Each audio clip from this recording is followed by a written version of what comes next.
اور میں نے سنا ہے جاتے ہیں تو پھر بھی ہنستے ہوئے جاتے ہیں اور ان سے مانگنا نہیں پڑتا، خود ہی دے دیتے ہیں، اور کبھی مانگ لو تو دینے میں دیری نہیں کرتے، اور فرمانے لگی اگر کوئی کام کر دو تو شکریہ ادا کرتے ہیں، اور کوئی غلطی ہو جائے تو محبوب کے صحابی کی شان یہ ہے کہ فوراً معاف کر دیتے ہیں۔ تو ان اوصاف کا شوہر اگر کسی کو ملے تو پھر اس خاتون کو نکاح کرنے میں دیر نہیں کرنی چاہیے۔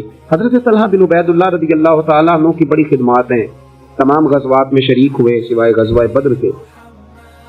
اس میں بھی بعض محدثین نے لکھا ہے کہ انہیں نبی پاک صلی اللہ تعالیٰ علیہ وسلم نے ایک مہم پہ بھیجا تھا جس کی بنیاد پر وہ نہ جا سکے غزوہ بدر میں، عملی طور پر شریک نہ ہو سکے، لیکن جو غزوہ احد ہے اس کے بارے میں تو حضرت ابوبکر صدیق رضی اللہ تعالیٰ عنہ فرمایا کرتے تھے غزوہ احد کا سارا دن ہی حضرت طلحہ کا ہے۔ نبی پاک صلی اللہ تعالیٰ علیہ وسلم نے نا ڈبل زرہ پہن لی تھی، 2 زرہیں حضور نے پہن لی تھی، تو ایک پہاڑ پر حضور چڑھنے لگے تو کچھ مشقت محسوس ہوئی، قربان جائے۔ حضرت طلحہ نے جلدی سے گردن جھکائی، یا رسول اللہ یہاں رکھیں آپ قدم اور آپ چڑھیں۔ محبوب نے قدم رکھا اور رکھتے ہی فرمایا لو طلحہ تم نے اپنے اوپر جنت واجب کر لی ہے، تم نے اپنے اوپر جنت واجب کر لی۔ اس دن کیونکہ افواہ اڑا دی تھی احد کے دن کفار مکہ نے کہ نبی پاک صلی اللہ تعالیٰ علیہ وسلم کو شہید کر دیا گیا، تو لوگ بکھر گئے تھے، تو جو 12 لوگ نبی پاک علیہ السلام کے ساتھ رہ گئے ان میں حضرت طلحہ بن عبید اللہ، جو تیر بھی حضور کی طرف آتا تھا نا وہ اپنا ہاتھ آگے کر دیتے، ان کا ایک ہاتھ شل ہو گیا سارا۔ ان کے وجود پر احد کے دن حضور کو بچاتے ہوئے 70 زخم لگے، تیروں کے، تلواروں کے، نیزوں کے 70 زخم لگے۔ سجنا جان امانت تیری تو جدو منگ سے میں پیش کرے ساں، 70 زخم لگے۔ حضرت صدیق اکبر رضی اللہ تعالیٰ عنہ فرماتے ہیں جب ہم حضور کی خدمت میں حاضر ہوئے تو نبی پاک صلی اللہ علیہ وسلم نے فرمایا پہلے طلحہ بن عبید اللہ کو دیکھو۔ کہتے ہیں جب ہم حضور کی خدمت کر کے ان کے پاس گئے تو وہ بے ہوش تھے، زخموں کی شدت کے سبب بے ہوش تھے، میں نے ان کے منہ پہ پانی چھڑکا۔ فرماتے ہیں ان کی آنکھ کھلی تو پہلا سوال انہوں نے یہ پوچھا کہ بتاؤ میرے نبی کریم کا کیا حال ہے، رسول کریم صلی اللہ تعالیٰ علیہ وسلم کی طبیعت کیسی ہے، حضور کے بارے میں بتاؤ۔ کہتے ہیں ہم نے کہا الحمدللہ حضور ٹھیک ہے، اللہ کے فضل اور احسان میں ہے، اللہ تعالیٰ نے انہیں محفوظ رکھا ہے۔ تو کہتے ہیں وہ کہنے لگے اگر محبوب ٹھیک ہے نا تو پھر کوئی مصیبت ہی مصیبت نہیں ہے، پھر ساری مصیبتیں آسان ہیں۔ حضرت طلحہ بن عبید اللہ رضی اللہ تعالیٰ عنہ کو اللہ تبارک و تعالیٰ نے شانوں والی زندگی عطا فرمائی، عزتوں والا مقام عطا کیا، اور اللہ تعالیٰ نے انہیں شہادت کی موت عطا فرمائی۔ حضرت طلحہ بن عبید اللہ رضی اللہ تعالیٰ عنہ شہید ہو گئے، لیکن کمال دیکھیے کہ صاحب اسد الغابہ نے لکھا ہے، یہ کمال دیکھیے، کون کہتا ہے ولی مر گئے قید سے چھوٹے اپنے گھر گئے، وارث شاہ کدو مردے جنہ کیتیاں نیک کمائیاں۔ حضرت طلحہ بن عبید اللہ رضی اللہ تعالیٰ عنہ کو جہاں دفن کیا گیا نا وہ زمین نشیبی تھی، نچلی تھی، تو اکثر وہاں پانی آ جاتا تھا۔ تو آپ نے وصال کے بعد تقریباً 30 سال کے بعد ایک شخص کو بار بار خواب میں آ کے کہا کہ مجھے یہاں سے نکالو، مجھے یہاں سے نکالو، وصال کے بعد۔ بلے شاہ ایسا نہیں مرنا، یہ تو مر گیا ہی کوئی اور، نکالو۔ اس شخص نے پھر حضرت سیدنا عبداللہ ابن عباس رضی اللہ تعالیٰ عنہ کو خواب سنایا۔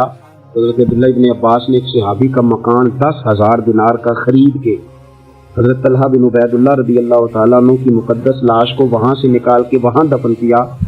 کہتے ہیں کہ 30 سال کے بعد ان کی مقدس لاش کو ایک جگہ سے دوسری جگہ منتقل کیا گیا، لیکن جسم اسی طرح ہی تر و تازہ۔ بعد مرن دے مکھڑا میرا ہو جاوے نا تازہ، سمجھ لینا محبوب میرے نے آن پڑھیا جنازہ۔ اسی طرح جسم تر و تازہ تھا، 30 سال کے بعد انہیں دوسری جگہ منتقل کیا گیا۔ یہ حال ہے ان کے غلاموں کا، تو پھر سرکار کا عالم کیا ہوگا؟ تو زندہ ہے واللہ، تو زندہ ہے واللہ، میرے چشم عالم سے چھپ جانے والے۔ اللہ تعالی ہمیں حضرت سیدنا طلحہ بن عبید اللہ رضی اللہ تعالیٰ عنہ کے فیض سے فیض یاب فرمائے۔ آخر دعوانا الحمدللہ۔